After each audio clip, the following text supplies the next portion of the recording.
sekarang kita sudah bersama dengan Gea Sana Surosadi dan dia adalah teman aku dari SD ya Gea. Iya dari SD. udah mengenal aku ya karena ini. Capek ya Gea.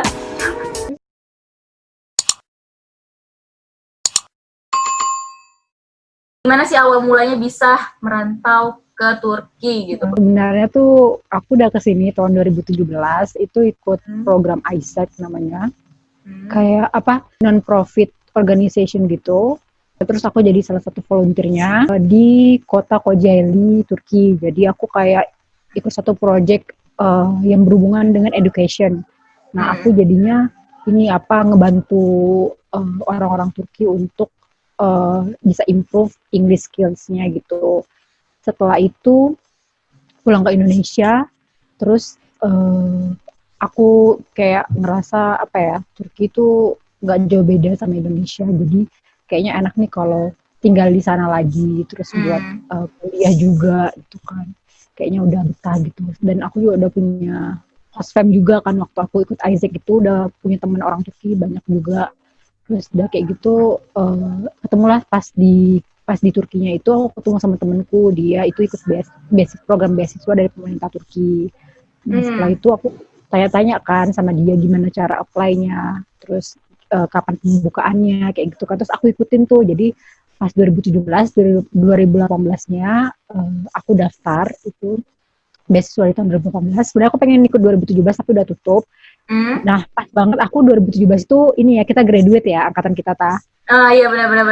Terus udah 2018 awal aku daftar gitu-gitu udah keterima beasiswanya, udah balik ke Turki lagi tapi dengan tinggal di kota yang beda, bukan di Kocaeli lagi tapi di Konya.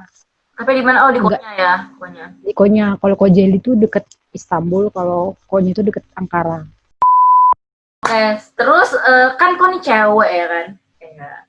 Emang nggak apa-apa tuh orang tua awalnya nggak deg-degan gitu ngepas anak cewek merantau jauh-jauh ke Turki dari Balai gitu ya Allah. Jadi tuh kalau masalah izin orang tua tuh aku nggak ada masalah karena dari SD, SMP, SMA itu aku tuh udah tinggal sadar orang tua aku, beda kota lah gitu sekolahnya kan. Jadi aku tinggal sama abang aku sama makcik aku. Jadi pas kuliah juga aku di Jakarta, itu juga aku merantau. Jadi aku tadi sampaikan kan kalau misalnya aku tinggal sama orang tua aku tuh justru aneh gitu, kita tiba-tiba Karena dari tinggal dulu satu ya. rumah. Karena dari dulu tuh pisah gitu loh. Malah aku deketnya kan Tapi kan nggak sejauh itu juga weh gitu. Maksudnya penasaran gitu. Ya justru aku lebih deket ke makcik aku atau enggak ke abang aku kan, karena kita lebih banyak komunikasi daripada orang tua aku gitu. Jadi pas aku mau izin itu, yang pas aku mau ke Turki pertama kali itu, mau ikut project dari Aisyah itu, justru aku sebenarnya nggak mau ke Turki waktu itu, aku maunya ke Kyrgyzstan. Nah jadi tuh di mana itu? Kyrgyzstan tuh ini guys, salah satu negara pecahan Uni Soviet dekat Rusia situ. Wah, jauh banget. Ya dekat situ. Jadi aku pengen ikut project di situ. Terus udah kayak gitu, ayahku tuh bilang kayak ini negara apa, kita nggak tahu, misalnya nggak awam itulah ya buat orang Indonesia ya. Terus kayak kamu boleh pergi ke sana, tapi ke negara apapun itu, yang penting kamu punya teman yang kamu kenal gitu kan. Terus aku kayak bingung kan, kebetulan waktu aku apply buat Isaac ini ada Ikun itu teman, makanya bareng ya. Iya, junior aku di SMP kalau yang nggak tahu ya. Iya, satu organisasi juga sama aku dan Gea waktu di organisasi kita 165 gitu. Ya, udah Ikun tuh mau ke Turki, aku ikut. Jadi kayak udah ikut ke Turki aja gitu. Aku akan apply project apapun yang Ikun apply gitu kan. Terus dia ke Turki, udah kata aku dibolehin nih. Padahal waktu itu kan kondisi Turki itu tahun 2016 akhir tuh agak nggak aman ya. Kalau yang belum tahu tuh kalian bisa search di Google, itu 2016 akhir tuh nggak aman. Tapi orang tua aku kayak nggak apa-apa lah gitu, pergi aja ke Turki. Yang penting kita udah tahu Turki gimana. Terus negara mayoritasnya Islam juga kan, nggak susah buat cari makan kayak gitu. Akhirnya aku diizinin ke Turki. Nah yang kalau buat yang kepergian kedua ini, karena aku dapat beasiswa, terus karena aku udah punya keluarga juga di Kocaeli itu, yang host fam aku itu, jadi orang tua aku tuh kayak udah percaya, udah nggak apa-apa pergi aja gitu. Jadi nggak ada masalah buat ke Turki lagi, karena udah tahu justru ke negara yang udah pernah aku pergi itu nggak apa-apa. Kebetulan kalau pas kita mau pergi ini, yang aku pergi kedua kali ini tuh anak Indonesia, kita ada grup khusus gitu, grup WhatsApp dibentuk. Jadi kayak ada kakak senior yang mau ngurusin kita, kedatangan kita di sini. Jadi kayak kita dijemput ntar, lebih hati-hati gitu. Karena juga kan mereka udah punya siapa sih kayak LPDP kan, maksudnya jaringan alumninya. Alumninya banyak. Jadi aman.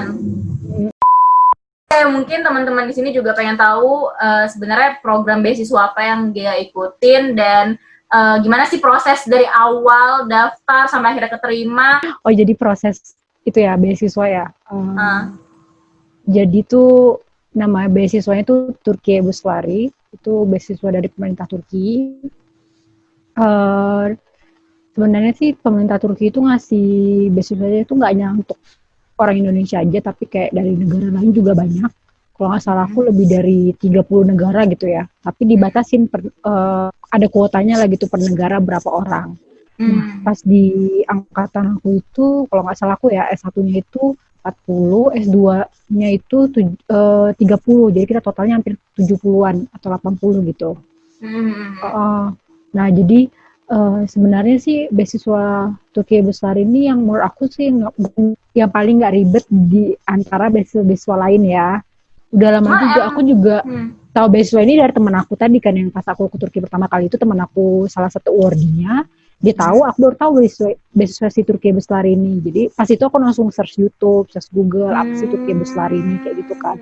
Ternyata emang kalau misalnya kita spesifik mau ke negara apa, misalnya Korea itu kan ada beasiswa juga, atau nggak ke Jepang tuh ada juga. Jadi sekarang tuh tergantung kalian tuh mau ke negara apa, habis itu langsung tertuju aja gitu. Pasti setiap negara ada program beasiswanya masing-masing. Nah kebetulan aku pilihnya Turki kan, karena aku udah tahu nih, karena temanku ada juga yang salah satu awardee-nya, otomatis dia nggak bisa ngasih tips lah gitu ke aku kan. Makanya aku pilih si Türkiye Bursları ini gitu. Nah beasiswa ini tuh pas aku daftar itu, seleksinya tuh ada 2 tahap. Yang pertama itu berkas, standar lah kalian maksudnya letter of intent. Terus kalau misalnya yang S2 itu proposal tesis dimasukin ke situ, terus kayak sertifikat kayak gitulah kan. Terus apalagi setelah seleksi berkas itu selama 1 bulan gitulah, 1 bulan setelahnya baru diumumin kita diinterview buat ke tahap kedua gitu. Jadi interviewnya itu bisa dipilih kita pas kita daftar pertama kali itu kita itu milih kita mau diinterview di Jakarta apa di Aceh gitu. Aku pilihnya di Jakarta karena waktu itu kan aku masih di Jakarta. Nah habis itu udah tuh 1 bulan setelahnya dipanggil interview. Terus pas interview tuh agak tricky sih, soalnya aku kan ngasih proposal tesis tuh ke ke YTB kan. Terus pas aku ditanya sama interviewernya, kenapa kamu pilih majornya tuh nggak sama dengan major yang kamu yang passion kamu gitu kan. Aku public law kan, tapi aku nulis proposal tesis itu tentang private law gitu kan. Nah jadi kayak nggak ada, aku tertarik aja gitu mau ngebahas. Sebenarnya aku emang pas aku S1 itu aku memang belajarnya tuh di public law banget gitu, international law gitu lah kan spesifiknya. Nah, aku tuh pengen nyoba sesuatu hal yang baru gitu, dan aku pengennya di private law. Nah, pas yang di interviewernya tuh nanya ke aku, terus aku bilang kan, kayaknya kita nggak bisa diterima proposal tesis kamu kayak gitu-gitu. Dia kayak ini ya, bercanda kayak bikin down gitu, bikin down, bikin orang jiper gitu kan. Terus kok kayak yaudah deh, kayaknya aku nggak dapet deh gitu kan, pikirkan kayak gitu kan. Terus ya udah setelah interview itu 2 bulan setelahnya, ini agak lama nih dari proses interview ke pengumuman terakhir itu 2 bulan. Tunggu bentar. Tadi interview yang pertama cuma ditanya itu aja, nggak ada nanya-nanya banyak kok. Kita kira-kira nih, bayang gitu.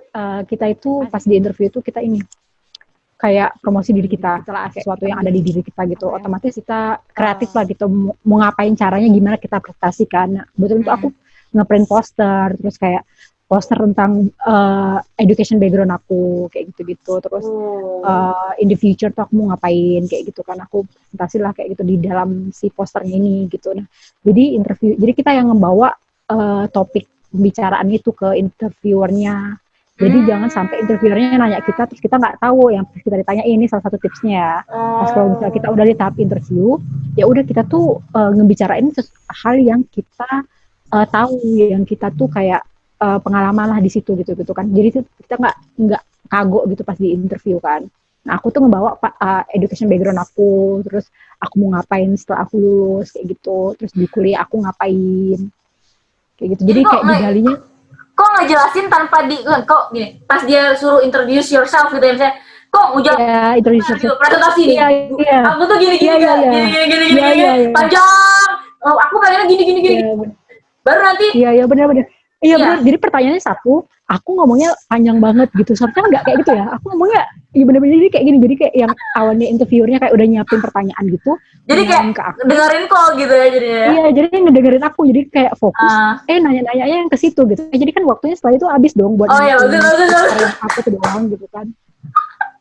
Jadi tipsnya adalah kita harus panjang gitu yang ngejawab pertanyaan yang pertama ya. Iya, kayak gitu, kayak kita harus kayak prepare apa yang kita mau sampaikan. Nah, pas di situ ya udah kita keluarkan aja semua potensi kita gitu kan. Tadi aku bilang aku kayak sampai bikin poster terus udah ngejelasin satu gitu kan, itu kan kayak per topik tuh lama ya. Kayak kok marketing lagi ngejelasin nih produk apa? Iya benar gitu, kita kayak marketing lah gitu, kayak menjual produk gitu. Which is itu diri kita. Ya benar. Itu salah satu tipsnya kalau kalian sudah lulus di tahap administrasi masuk ke interview. Kalau misalnya tips yang buat administrasi itu, lulus administrasi itu sebenarnya sih ini ya, dipersiapkan pas kita itu S1, kayak nilai kita harus IP kita bagus, IPK kita harus bagus, terus kita tuh banyak social activities-nya kayak gitu, banyak sikapnya, terus apalagi ya, kayaknya ini deh, kita social activities-nya tuh harus yang sejalan dengan major yang kita mau itu. Misalnya aku hukum kan, terus aku ikut-ikuti kayak kompetisi hukum kayak gitu.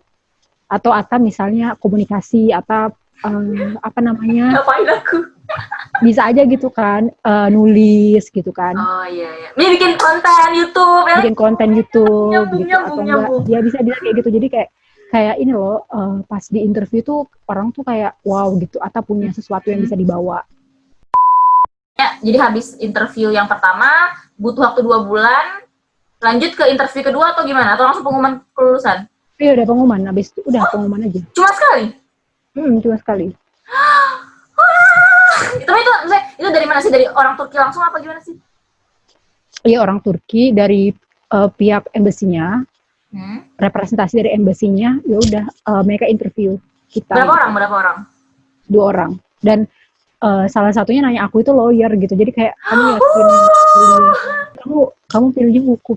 Kamu yakin mau kuliah hukum di Turki kan susah banget gitu. Maksudnya hukum terus pakai bahasa Turki gitu kan susah ya. Paham nggak? Kan kalau misalnya kita kena anak hukum masih baca banyak buku gitu. Baca ini maksudnya undang-undang gitu-gitu kan ya? Ya. Sumpah. Kayak gitu kan. Ya udahlah pusing-pusing lah sana gitu. Terus aku kayak iya aja gitu, mikir ntar aja, taunya sekarang pusing. Tapi itu hukum internasional nggak sih yang aku pelajari? Apa hukum Turki sih? Oh ya di Turki, kebetulan di universitas aku tuh nggak ada kayak spesifik international law. Jadi international law itu dia bagian dari public law. Jadi otomatis aku harus mempelajari semua cabang public law-nya Turki gitu. Termasuk hukum pajaknya Turki, hukum criminal law-nya Turki kayak gitu. Hukum administrasi negaranya Turki. Jadi kayak aku tuh ngarepnya cuma mempelajari hukum internasional. Tapi harus belajar semua. Iya. Terus kalau yang si nama besok kan kalau disingkat YTB ya, Turki Besselari itu panggilnya YTB. Jadi kalau YTB, kalau kita daftar YTB ini kita tuh nggak bisa pilih kita bisa pilih univnya. Jadi pas kita daftar administrasi pertama kali itu kita dikasih 12 pilihan. 12 pilihan univ, kalian terserah kalian mau pilih univ apa aja. Tapi nanti at the end itu yang bakal nentuin kita masuk univ mana tuh si pihak YTB-nya ini. Jadi pihak YTB yang naruh aku di sini gitu. Jadi kalian kalau misalnya dari YTB itu ini jangan expect kalian bakal masuk univ yang bagus lah gitu. Maksudnya yang kayak top 10 gitu. Kan semua orang pengennya top 10 kan. Tapi bisa aja kalian tepatin di univ-univ yang nggak top 10 gitu. Itu tergantung dari gimana? Dari nilai kita lagi apa dari kerja sama mereka gitu? Iya kayaknya kerja sama YTB sama pihak universitas. Karena kan beberapa universitas tuh ada kayak mahasiswa internasional nggak terlalu banyak ya. Mungkin mau diratain. Jadi mereka nggak ditumpukin di kota-kota besar, kota-kota kecil juga ditaruh gitu. Maksudnya ditempatkan lah di mahasiswa internasional ini.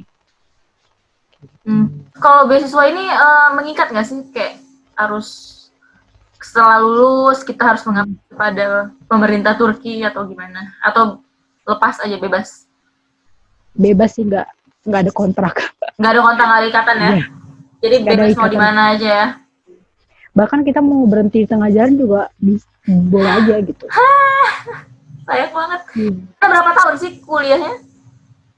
Kalau aku kuliah 2 tahun, 1 tahunnya les bahasa Turki, jadi 3 tahun totalnya. Aku sih sebenarnya kepengen juga belajar bahasa lain, tapi aku niatnya kalau kuliah ya pakai bahasa Inggris, ternyata pakai bahasa Turki gitu. Enggak, berarti kemarin waktu daftar juga nggak ada perlu kayak TOEFL atau IELTS gitu, nggak ada ya? Kalau misalnya kita pilih pilihan yang 12 tadi, salah satunya universitas yang menggunakan bahasa Inggris gitu sebagai masa pengantar kelasnya, itu kita harus cantumin TOEFL. Tapi kalau misalnya kita pilih kayak kelasnya Turki aja, ya udah TOEFL itu nggak penting. Oh, tapi maksudnya itu pilihnya di awal ya, di awal daftar ya berarti? Iya, di awal daftar. Apa hal unik yang ada di negara Turki tapi nggak ada di Indonesia? Kalau orang Turki itu dia tuh ada gestur gitu kayak gitu. Jadi kalau misalnya gitu, kalau orang Indo kan kayak gini-gini ya, gini-gini nggak sih? Intinya kalau orang Turki itu dia punya kayak ada gestur gitu kayak gitu, artinya tuh nggak mau gitu. Jadi kita kirain misalnya kayak mau makan nggak gitu, ngeselin, tapi kalau orang Turki itu bagi orang Turki itu tuh biasa kayak gitu. Jadi kalau misalnya nggak mau sesuatu atau misalnya mau pergi nggak ke bioskop kayak gitu kan bareng-bareng gitu, nggak mau gitu. Bukan berarti dia marah. Iya, dan bukan berarti dia tidak menghargai kita. Iya, karena itu udah biasa di sini. Baik. Selama 2 tahun ya, kalau di sana tuh apa sih pelajaran baru gitu, hal baru yang baru kau dapetin di sana gitu, yang sebelumnya bahkan nggak kepikiran gitu? Kalau aku sih lebih mencari jati diri sih di sini tuh, kayak karena kita sendiri kan, maksudnya apa-apa tuh harus sendiri gitu. Nah, aku tuh dulunya kan anaknya introvert kan, kayak apa-apa takut. Pas itu kalau misalnya aku mau nanya sesuatu gitu tuh aku harus sendiri kayak gitu. Jadi kayak lebih di sini tuh kita harus survive, terus mencari jati diri, bagaimana caranya kita itu juga bisa beradaptasi sama lingkungan baru, sama teman-teman baru, nggak hanya orang Turki, juga sama dari negara lain, kayak gitu. Sebenarnya tuh harus kita lebih kayak socialize gitu loh, kayak lebih harus bersosialisasi sama orang-orang baru gitu. Kalau menurut aku sih, yang pelajaran hidup yang aku dapatkan sama aku di Turki gitu. Selain apa, hal yang nggak pernah aku lakuin sebelumnya ya? Hal yang belum pernah selama hidupku lakuin gitu gara-gara aku di Turki. Pas yang aku pertama kali itu datang ke Turki yang pakai Isaac, yang lewat Isaac itu, aku kan bareng teman aku tuh dari aku dapat teman baru dari Indonesia juga yang satu proyek sama aku. Jadi waktu itu aku nggak bisa bahasa Turki sama sekali, nggak bisa bahasa Turki sama sekali, dan temanku juga nggak bisa. Jadi pas kita traveling itu menggunakan kertas yang isinya tuh udah list tempat-tempat yang bisa kita kunjungi dari host time kita. Saya tempat ini kami bisa kunjungi di kota ini kayak gitu kan. Nah, kita tuh berbekal dengan itu, kita tunjuk aja gitu sama orang-orang dengan kita nggak bisa bahasa Turki sama sekali, dan orang Turki nggak bisa bahasa Inggris. Jadi pas kita traveling, kita tunjuk gitu, ini di mana gitu gini. Terus orangnya kayak ngarahinnya pakai body language gitu. Jadi aku tuh kayak masih ragu-ragu, aku tuh kayaknya nggak bisa deh traveling kayak gitu kan. Tapi teman aku tuh meyakinkan aku kalau kita bisa gitu, dan akhirnya kita bisa traveling ke 6 kota gitu, dan bahkan dengan yang sekarang aku yang ke Turki yang kedua kalinya ini, aku nggak bisa traveling lebih dari, maksudnya nggak sebanyak itu aku traveling. Justru yang pertama kali aku pas traveling itu yang pas aku datang ke sini pertama kali gitu. Ya, kalau kita dulu biasanya kan nggak beranian, takut, serba. Iya. Jangankan kalau maksudnya ke beberapa kota gitu di negara kita sendiri juga mikir cemas gitu ya. Apa kalau sekarang lebih positif gitu, maksudnya ternyata ini banyak orang baik gitu. Ini setelah beres pendidikannya bakalan balik lagi nggak ke Indonesia atau mau meniti karir di luar? Ya, ini pertanyaan sulit kan? Wah, ya pertanyaan sulit deh karena Atau aku pun mungkin tidak mau menikah saja. Amin amin. Aku pun sebenarnya nggak tahu ya ini belum ada apa planning yang pasti aku tuh mau ngapain setelah aku tuh graduate kan dari Turki ini. Tapi ngarepnya sih aku pengennya balik ke Indonesia lagi sih karena apa ya? Kalau kata orang tuh kita di sini belajar, kita cari pengalaman sebanyak-banyaknya, tapi ya at the end tuh kita pengen mengabdi ke negara kita, buat negara kita gitu. Aku tuh pengennya membawa semua pengalaman aku ini dan ilmu yang aku punya ini buat negara aku gitu, bukan aku mengabdi ke negara ini lagi gitu. Misalnya di Turki aku nggak mau kerja dan pengen emang kerja sih mau di Turki tapi nggak yang jangka panjang gitu. Jadi kayak setelah graduate mungkin aku kerja di Turki, pengennya kerja di Turki sebentar aja kayak gitu kan. Tapi intinya aku pengennya at the end tuh menetap. Oke, ada nggak sih pesan buat teman-teman kita yang sekarang lagi survive banget buat mengejar beasiswa biar mereka tuh tetap semangat gitu? Jangan putus asa, tetap jangan menyerah, coba terus. Yang kedua, selain kalian nyoba, kan tetap harus mempersiapkan diri kalian. Nggak bisa kalian tetap nyoba tapi nggak ada senjata lah gitu. Jadi persiapkan diri. Jadi aku kan bilang sebelum graduate tuh udah dipersiapkan. Udah. Ini tinggal usaha dan niat aja. Udah terus doa. Menurut aku kayak gitu. Jadi benar-benar harus mastiin dulu nih ya, planning kita tuh apa. Orang yang ngetes kita juga yakin nih, oh iya nih, ini tuh udah punya planning yang struktur gitu. Iya benar. Iya kalian ini deh gitu. Menurut aku kalian ini apa, passion. Kalian tuh harus tahu passion kalian apa, kalian mau kemana. Jangan kalian tuh apply, ya udah aku pengen ini aja karena ini keren. Ya udah aku pengen, ya karena aku pengen nyoba hal yang baru tuh nggak bisa. Kalian tuh harus kayak fokus gitu loh. Kalian tuh nanti kalian tuh kayak mikirnya harus panjang. Misalnya kalian masuk jurusan ini, setelah kelar jurusan ini kalian mau jadi apa tuh udah dipikirkan gitu. Pesan juga buat aku ya, doain juga bisa menyusul Gea. Aku berdoa semoga Atta juga bisa apply beasiswa S2 ke negara yang diinginkan gitu. Nggak harus di Turki gitu kan, karena tiap orang kan beda-beda ya. Kalau belum bisa, misalnya kalau nggak bisa ikutan S2 di sana, ya minimal bisa kunjungi Gea, ya kan? Amin. Tunggu aja vlog di Turki, cuy ya. Vlog di Turki. Boleh. Pokoknya semoga nanti nextnya video sama Gea ketemu langsung ya kan? Amin. Vlog. Boleh. Thank you, Gea.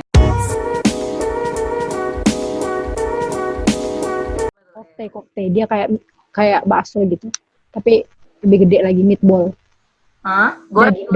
Daging di grill, lembut banget gitu, nggak keras. Terus apa lagi? Sama inilah kebab, tapi di sini bilangnya doner.